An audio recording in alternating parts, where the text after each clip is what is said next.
શ્રી વિષ્ણુ પુરાણની કથાને આગળ વધારી ભાગ 34મો। ત્યાર પછી પ્રદ્યુમ્ન પુત્ર પ્રિયતમ અનિરુદ્ધજીને જોતા તે અત્યંત વિલાસીની ઉષાની લજ્જા જાણે ક્યાંય ચાલી ગઈ કે બોલી ઉઠી, તે આ જ છે, તે આ જ છે। તેના આ પ્રમાણે કહેવાથી યોગગામિની ચિત્રલેખાએ તે બાણાસુરની કન્યાને કહ્યું। ચિત્રલેખા બોલી, દેવીએ પ્રસન્ન થઈને આ કૃષ્ણનો પુત્ર તારો પતિ થાય એવો નિશ્ચય કર્યો છે। આનું નામ અનિરુદ્ધ છે અને તે પોતાની સુંદરતા માટે પ્રસિદ્ધ છે। જો તેને આ પતિ મળી ગયો ત્યારે તો તે જાણે સર્વ કંઈ પ્રાપ્ત કરી લીધું, પરંતુ શ્રી કૃષ્ણચંદ્ર દ્વારા સુરક્ષિત દ્વારિકાપુરીમાં પ્રથમ તો પ્રવેશ કરવો જ કઠિન છે।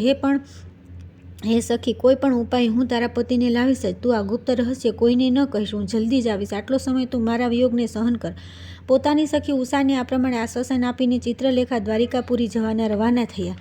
ત્યાર પછી આવે છે 33મો અધ્યાય, શ્રી કૃષ્ણ અને બાણાસુરનું યુદ્ધ। શ્રી પરાશરજી બોલ્યા કે હે મૈત્રી, એકવાર બાણાસુર પણ ભગવાન ત્રિલોચનને પ્રણામ કરીને કહ્યું હતું કે હે દેવ, યુદ્ધ વિના આ મારી 1000 ભુજાઓ જોઈને મને બહુ દુઃખ થાય છે।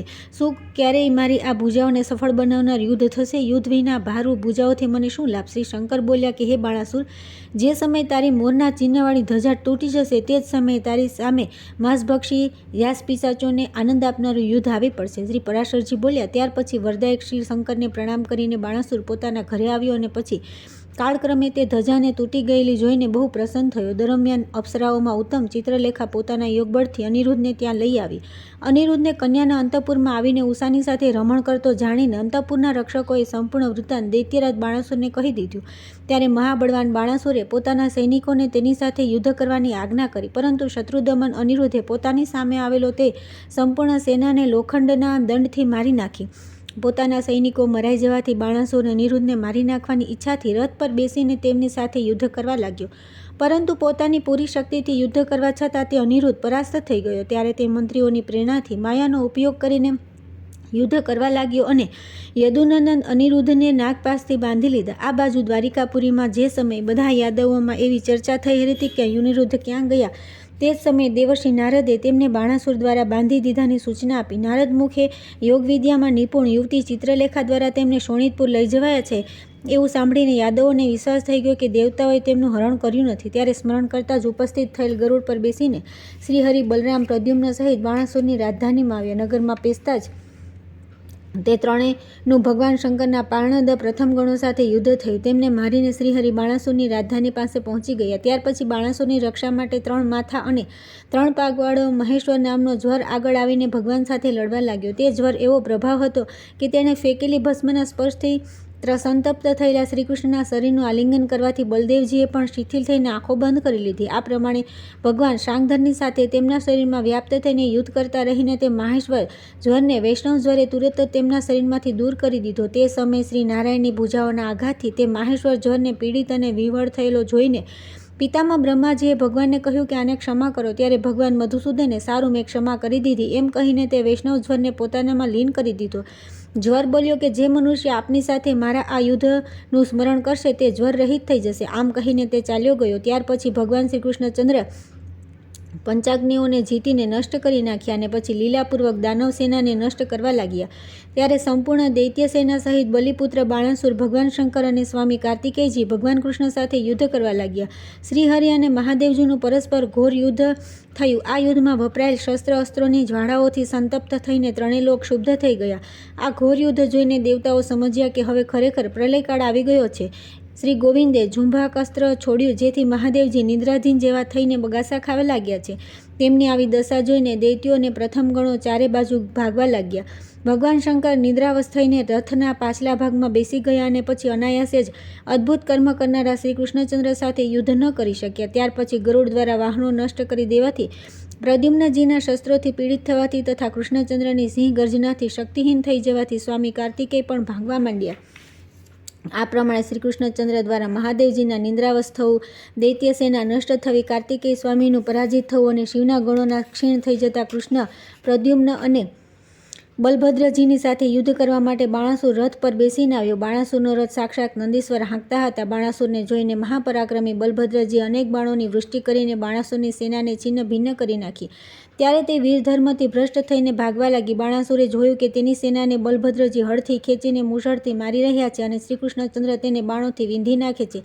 ત્યારે બાણાસુરનું શ્રીકૃષ્ણ સાથે ભયંકર યુદ્ધ શરૂ થયું. તેઓ બંને એકબીજા પર કવચભેદી બાણ છોડવા લાગ્યા, પરંતુ ભગવાન શ્રીકૃષ્ણે બાણાસુરના તીક્ષ્ણ બાણોને પોતાના બાણોથી કાપી નાખ્યા અને પછી બાણાસુર કૃષ્ણને તથા કૃષ્ણ બાણાસુરને વીંધવા લાગ્યા. હે દ્વિજ, તે સમર્થ પરસ્પર ઘાના બાણાસુર અને કૃષ્ણ બંને વિજયની ઈચ્છાથી નિરંતર શીઘ્રપૂર્વક શસ્ત્રો છોડવા લાગ્યા.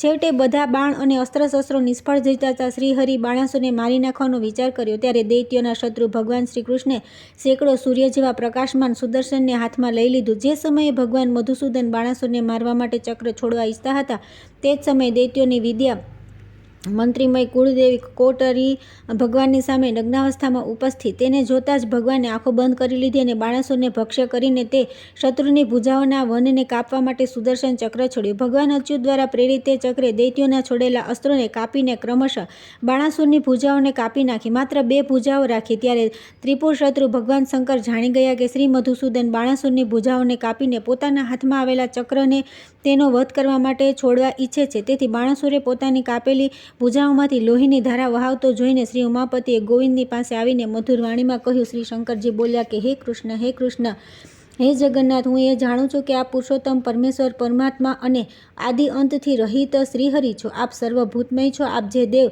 તિર્યક અને મનુષ્ય વગેરે યોનિઓમાં શરીર ધારણ કરો છો, એ આપની સ્વાધીન ચેષ્ટાઓને અનુસરતી ઉપલીલા જ છે. હે પ્રભુ, આપ પ્રસન્ન થાઓ. મેં આ બાણાસુરને અભયદાન આપ્યું છે. હે નાથ, મારા વચનને તમે મિથ્યા ન કરો. હે અવ્યય, આ આપનાથી અપરાધી નથી. આ તો મારો આશ્રય મળવાથી આટલો અભિમાની થઈ ગયો છે. આ દૈત્યને મેં જ વરદાન આપ્યું છે, તેથી હું તેના માટે તમારી પાસે ક્ષમા કરાવું છું. શ્રી પરાશરજી બોલ્યા કે ત્રિશૂલધારી ભગવાન ઉમાપતિના આ પ્રમાણે કહેવાથી શ્રી ગોવિંદે બાણાસુર પ્રત્યેનો ક્રોધભાવ છોડી દીધો અને પ્રસન્ન મુખે તેમને કહ્યું. શ્રી ભગવાન બોલ્યા કે હે શંકર, જો આપે આને વરદાન આપ્યું છે તો એ ભલે જીવિત રહે. આપના આ વચનનું માન રાખવા માટે હું મારા ચક્રને રોકી લઉં છું. આપની જેમ મેં પણ તેને અભય આપી દીધું છે. હે શંકર, આપ પોતાનાથી મને હંમેશા અભિન્ન જાણો.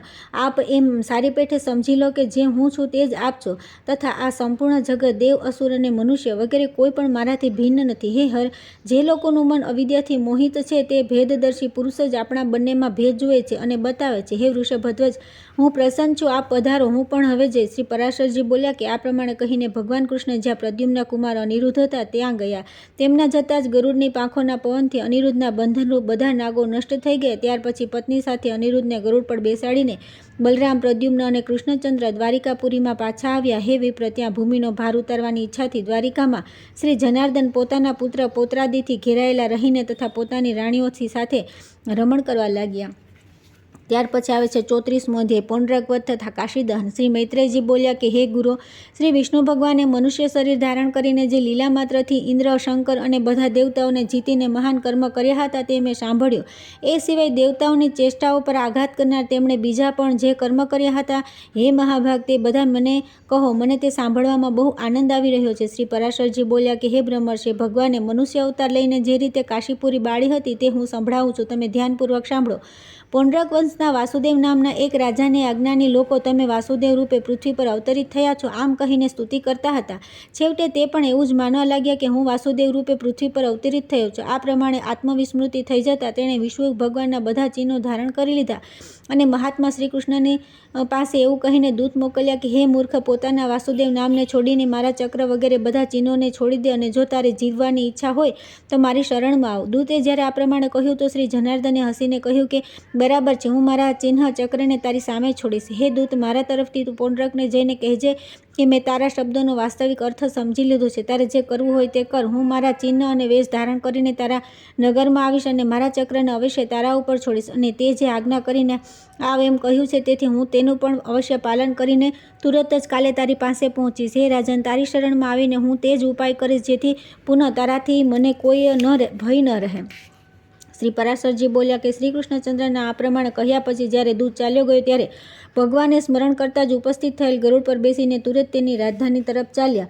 ભગવાનના આક્રમણના સમાચાર સાંભળીને કાશી નરેશ પણ તેનો સહાયક થઈ પોતાની સંપૂર્ણ સેના લઈને ઉપસ્થિત થયો. ત્યાર પછી પોતાની વિશાળ સેના સાથે પૌંડ્રક વાસુદેવ શ્રી કૃષ્ણચંદ્રની સામે આવ્યો. ભગવાને દૂરથી તેને હાથમાં ચક્ર, ગદા, શાંગ, ધનુષ્ય અને પદ્મ લઈને એક રથ પર બેઠેલો જોયો. શ્રીહરિએ જોયું તેના ગળામાં વૈજયંતી માળા છે, શરીર પર પીતાંબર છે, ગરુડના ચિહ્નવાળી ધજા છે અને વક્ષસ્થળમાં શ્રી વત્સ ચિહ્ન છે. તેને અનેક રત્નોથી શોભતા મુગટ અને કુંડળ ધારણ કરેલા જોઈને શ્રી ગરુડધ્વજ ભગવાન ગંભીર ભાવે હસવા લાગ્યા અને હે દ્વિજ, તેની હાથી ઘોડાથી બળવાન તથા તલવાર, ગદા, ત્રિશૂળ, શક્તિ અને ધનુષ વગેરેથી સુસજ્જ સેના સાથે યુદ્ધ કરવા લાગ્યા. શ્રી ભગવાને એક ક્ષણમાં જ પોતાના સાંગ ધનુષ્યથી શત્રુઓને વીંધી નાખનાર તીક્ષ્ણ બાણ છોડીને તથા ગદા અને ચક્રથી તેની સંપૂર્ણ સેનાને નષ્ટ કરી નાખી. આ જ પ્રમાણે કાશીરાજની સેનાને પણ નષ્ટ કરીને શ્રી જનાર્દન પોતાના ચિહ્નો ધારણ કરનાર મૂઢ બુદ્ધિના પુંડરકને કહ્યું. શ્રી ભગવાન બોલ્યા કે હે પુંડરક, મારી પાસે તે જ દૂત દ્વારા સંદેશો મોકલ્યો હતો કે મારા ચિહ્નોને છોડી દે તો હું તારી સામે તારી આજ્ઞાને પૂરી કરું છું. જો મેં આ ચક્ર છોડી દીધું, આ તારા ઉપર ગદા પણ છોડી દીધી અને આ ગરુડને પણ છોડી દઉં છું, આ તારી ધજા પર બેસે.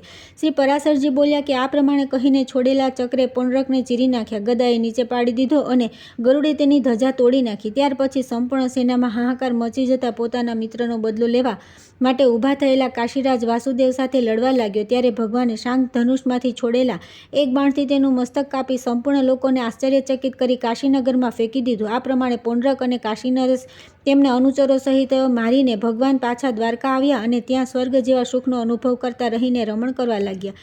આ બાજુ કાશીપુરીમાં કાશીરાજનું મસ્તક પડેલું જોઈને સંપૂર્ણ નગરવાસીઓ વિસ્મિત થઈને કહેવા લાગ્યા કે આ શું થયું, આ મસ્તક કોણે કાપી નાખ્યું?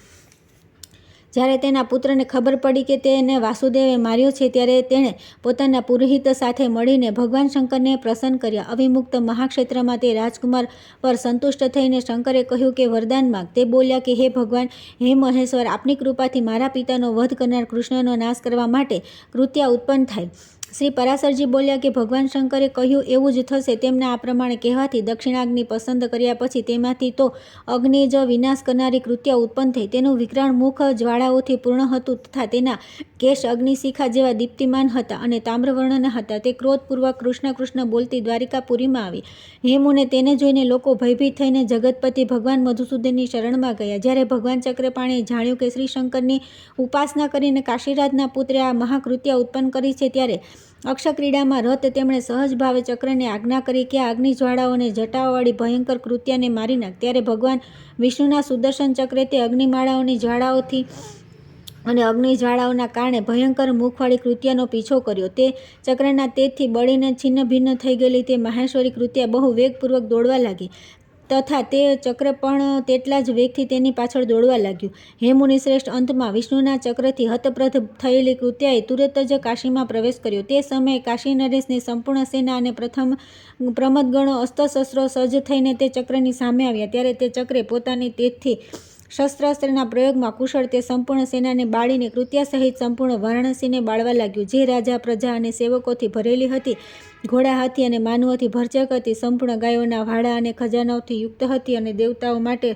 પણ દૂરદર્શનીય હતી, તે કાશીપુરીને ભગવાન વિષ્ણુ તે ચક્ર તેના મકાનો, કિલ્લા અને ચબૂતરાઓમાં અગ્નિની જ્વાળા ઉત્પન્ન કરીને બાળી નાખી. અંતમાં જેનો ક્રોધ હજી શાંત ન થયો તથા જે અત્યંત ઉગ્ર કર્મ કરવા ઉત્સુક હતું અને જેનું તેજ ચારે બાજુ પ્રસરી રહ્યું હતું, તે ચક્ર પાછું જઈને કૃષ્ણના હાથમાં આવી ગયું. ત્યાર પછી આવે છે 35મો અધ્યાય, સામના લગ્ન.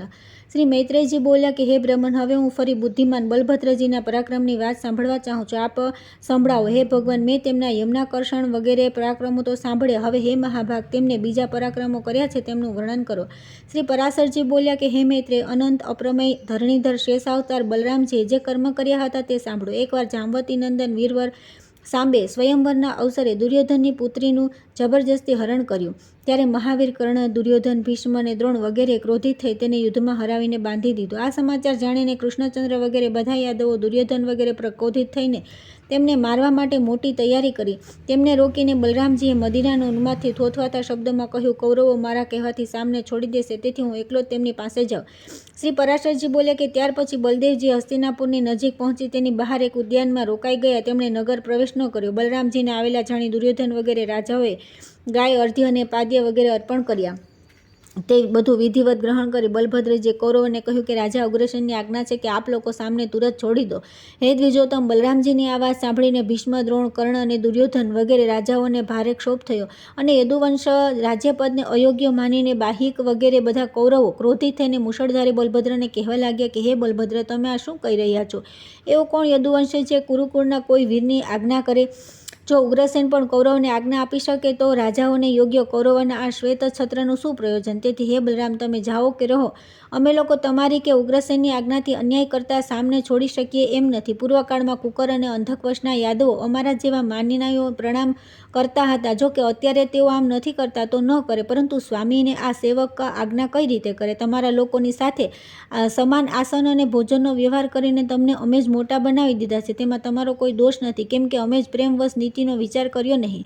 હે બલરામ, અમે જે તમને આ અર્ધ્ય વગેરે અર્પણ કર્યું છે એ પ્રેમના કારણે કર્યું છે. વાસ્તવમાં અમારા કુળ તરફથી તમારા કુળને અર્ધ્ય વગેરે આપવું યોગ્ય નથી. શ્રી પરાશરજી બોલ્યા કે આવું કહીને કૌરવે એવો નિશ્ચય કર્યો કે અમે કૃષ્ણના પુત્ર સામને છોડીશું નહીં. તેઓ હસ્તિનાપુર ચાલ્યા ગયા. ત્યાર પછી હળા યુદ્ધ શ્રી બલરામજી તેમના તિરસ્કારથી ઉત્પન્ન થયેલ ક્રોધથી ઉશ્કેરાઈને પૃથ્વીને લાત મારી. મહાત્મા બલરામજીના ચરણ પ્રહારથી પૃથ્વી ફાટી ગઈ અને બલરામજી પોતાના શબ્દથી બધી દિશાઓને ગુંજવીને કંપાયમાન કરવા લાગ્યા તથા લાલ લાલ નેત્રો અને વાંકી ભ્રુકુટી કરીને બોલ્યા કે ઓહો, આ સાર રહિત દુરાત્મા કૌરવોને આ કેવું રાજમદનું અભિમાન છે. કૌરવોનું શાસન તો સ્વતઃ સિદ્ધ છે, એને અમારું સમયચિત એવું સમજીને જ આ લોકો મહારાજ ઉગ્રસેનની આજ્ઞા માનતા નથી, બલ્કિ તેનો અનાદર કરે છે. આજે રાજા ઉગ્રસેન સુધર્મા સભામાં સ્વયં બિરાજે છે, તેમાં શચીપતિ ઇન્દ્ર પણ બેસી શકતા નથી, પરંતુ આ કૌરવોને ધિકાર છે, જેમને સેંકડો મનુષ્યોના ઉચ્છિષ્ટ રાજ સિંહાસનમાં આટલી તુષ્ટિ છે, જેમના સેવકોની સ્ત્રીઓ પણ પારિજાત વૃક્ષની પુષ્પ મંજરીઓ ધારણ કરે છે, તેઓ પણ કૌરવોના મહારાજ સ્વામી નથી. કેવું આશ્ચર્ય છે! તે ઉગ્રસેન જ તમામ રાજાઓના મહારાજ સ્વામી બની રહો. આજે હું એકલો જ પૃથ્વીને કૌરવ વિનાની કરીને તેમની દ્વારિકાપુરીમાં જઈશ. આજે કર્ણ, દુર્યોધન, દ્રોણ, ભીષ્મ, બહિલક, દુશાસન વગેરે ભૂરિશ્રવા, સોમદત્ત, શલ, ભીમ, અર્જુન, યુધિષ્ઠિર, નકુલ અને સહદેવ તથા બીજા બધા કૌરવોને તેમના હાથી ઘોડા અને રથ સહિત મારીને તથા નવવધુ સહિત વીરવર શામને લઈને જ હું દ્વારિકાપુરીમાં જઈને ઉગ્રસેન વગેરે પોતાના તમામ બંધુ બાંધવોને મળીશ, અથવા સમસ્ત કૌરવ સહિત તેમના નિવાસસ્થાન એવા હસ્તિનાપુર નગરને હમણાં ગંગાજીમાં ફેંકી દઉં છું. શ્રી પરાશરજી બોલ્યા કે આ પ્રમાણે કહીને મદમસ્ત અને લાલ આંખોવાળા મુશળધારી બલદેવજીએ હળની અણી દ્વારા હસ્તિનાપુરની ખાઈ અને કિલ્લાને મૂળમાંથી ખેંચ્યો. તે સમયે સંપૂર્ણ હસ્તિનાપુર ડગમગતું જોઈને બધા કૌરવો ભયભીત થઈ ગયા અને કહેવા લાગ્યા કે હે રામ, હે રામ, હે મહાબાહો, ક્ષમા કરો, ક્ષમા કરો. હે મુશળધારી, પોતાનો ક્રોધ શાંત કરી પ્રસન્ન થાઓ. હે બલરામ, અમે આપને પત્ની સહિત આ સામને સોંપીએ છીએ. અમે આપનો પ્રભાવ જાણતા નથી, તેથી આપનો અપરાધ કર્યો, કૃપા કરી ક્ષમા કરો. શ્રી પરાશરજી બોલ્યા કે હે મુનિશ્રેષ્ઠ, ત્યાર પછી કૌરવે તુરત જ નગરમાંથી બહાર આવીને પત્ની સહિત સાંબજી બલરામને સોંપી દીધા. ત્યારે પ્રણામ સાથે પ્રિય શબ્દો બોલતા ભીષ્મ, દ્રોણ, કૃપાચાર્ય વગેરે વીરવર બલભદ્રજીએ કહ્યું, સારું, મેં ક્ષમા કરી. હે દ્વિજ, આજે પણ હસ્તિનાપુર ગંગા તરફ થોડું નમેલું હોય એવું દેખાય છે. આ શ્રી બલરામજીના બળ અને શૂરવીરતાનો પરિચય આપનાર તેમનો પ્રભાવ છે. ત્યાર પછી કૌરવે બલરામજી સહિત સામનું પૂજન કર્યું તથા ઘણું દહેજ અને વધુ સહિત તેમને દ્વારિકાપુરી મોકલી દીધા. ત્યાર પછી આવે છે 36મો અધ્યાય, દ્વિવિધ વધ. શ્રી પરાશરજી બોલ્યા કે હે મૈત્રેય, બળશાળી બલરામજીનું આવું પરાક્રમ હતું. હવે તેમણે બીજું એક પરાક્રમ કર્યું હતું, તે પણ સાંભળો. દ્વિવિધ નામે એક મહાપરાક્રમી વાનરશ્રેષ્ઠ દેવોનો વિરોધી નરકાસુરનો મિત્ર હતો. ભગવાન કૃષ્ણે દેવરાજ ઇન્દ્રની પ્રેરણાથી નરકાસુરનો વધ કર્યો હતો. તેથી વીર વાનર દ્વિવિધે દેવતાઓ સાથે શત્રુતા કરી. તેણે નિશ્ચય કર્યો કે હું મૃત્યુલોકનો નાશ કરી દઈશ અને આ પ્રમાણે યજ્ઞ, યાગ વગેરેનો નાશ કરીને બધા દેવતાઓથી બદલો લઈશ. ત્યારથી તે અજ્ઞાનથી મોહિત થઈને યજ્ઞનો વિધ્વંસ કરવા લાગ્યો તથા સાધુ મર્યાદાઓની અવજ્ઞા કરવા માંડ્યો અને દેહધારી જીવોને મારવા લાગ્યો. વન, દેશ, નગર અને જુદા જુદા ગામોને બાળી દેતો તથા ક્યારેક પર્વતો નાખીને ગામડાઓને ચૂર્ણ કરી નાખતો, ક્યારેક પર્વતોના પાષાણ ઉખડીને સમુદ્રના જળમાં નાખી દેતો અને ક્યારેક સમુદ્રમાં ઘૂસીને તેને ડહોળી નાખતો. હે દ્વિજ, તેનાથી ડહોળાયેલો સમુદ્ર ઊંચા ઊંચા વેગીલા તરંગો દ્વાર તટવર્તી ગામ અને નગરોને ડૂબાડી દેતો હતો. તે કામરૂપી વાનર વિકળા રૂપ લઈને આડોટવા લાગ્યો હતો અને પોતાના શરીરથી સંપૂર્ણ ખેદીને કચડી નાખતો હતો. તે દુરાત્મા આ સંપૂર્ણ જગતના સ્વાધ્યાય અને યજ્ઞો વશટકાર બંધ કરાવી દીધા હતા, તેથી એ અત્યંત દુઃખદ બની ગયો હતો. એક દિવસ શ્રી બલભદ્રજી રેવત ઉદ્યાનમાં ક્રીડાસક્ત થઈને મદપાન કરી રહ્યા હતા. તેમની સાથે મહાભાગા, રેવતી તથા બીજી સ્ત્રીઓ પણ હતી. તે સમયે યદુશ્રેષ્ઠ શ્રી બલરામજી મંદરાચલ પર્વત પર કુબેરની જેમ રેવત પર સ્વયં રમણ કરી રહ્યા હતા. તે સમયે ત્યાં દ્વિવિધ વાનર આવી અને બલરામજીના હળમુસળ લઈને તેમની સામે જ તેમની નકલ કરવા લાગ્યા. તે દુરાત્મા વાનર તે સ્ત્રીઓની સામે જોઈને હસવા લાગ્યો અને તેણે મદિરાથી ભરેલા ઘડા ફોડીને ફેંકી દીધા. ત્યારે બલરામજીએ ક્રોધિત થઈ તેને ધમકાવ્યો, છતાં પણ તે તેમની અવજ્ઞા કરીને કિકિયારી કરવા લાગ્યો. ત્યાર પછી શ્રી બલરામજીએ હસતા હસતા પોતાનું મૂછડ ઉઠાવી લીધું. વાનરે પણ એક મોટી શિલા લીધી અને તે શિલા બલરામજી પર ફેંકી, પરંતુ યદુવીર બલભદ્રજીએ મૂછડ તેના હજારો ટુકડા કરી નાખ્યા, જે ભોંય પર ચોમેર વેરાઈ. ત્યારે તે વાનરે બલરામજીના મૂછડનો પ્રહાર બચાવીને ક્રોધપૂર્વક અત્યંત વેગથી તેમની છાતીમાં મૂકો માર્યો. ત્યાર પછી બલભદ્રજીએ પણ ક્રોધિત થઈ દ્વિવિધના માથા પર મૂકો માર્યો, જેથી તે લોહી ઓગતો નિર્જીવ થઈ પૃથ્વી પર પડી ગયો. હે મૈત્રેય, તે જ્યારે પૃથ્વી પર પડ્યો ત્યારે તેના શરીરના આઘાતથી જાણે ઇન્દ્રના હાથમાંથી વજ્ર પડ્યું હોય તેમ એ પર્વત પર શિખરના સેંકડો ટુકડા થઈ ગયા. તે સમયે દેવતાઓ બલરામજી પર પુષ્પની વૃષ્ટિ કરવા લાગ્યા અને ત્યાં આવીને તમે બહુ સારું કાર્ય કર્યું એમ કહી તેમની પ્રશંસા કરવા માંડ્યા. હે વીર, દૈત્યોનો ઉપકારક આ દુષ્ટ વાનર સંસારને બહુ દુઃખ આપતો હતો. આ બહુ સૌભાગ્યનો વિષય છે કે આજે આપના હાથે મરાઈ ગયો. એમ કહીને ગુહ્યકો સાથે દેવતાઓ બહુ હર્ષપૂર્વક સ્વર્ગલોકમાં ચાલ્યા ગયા. શ્રી પરાશરજી બોલ્યા કે શેષાવતાર ધરણીધર શ્રીમાન બલભદ્રજીના આવા જ અનેક કાર્યો છે જેમની કોઈ ગણતરી થઈ શકે એમ નથી.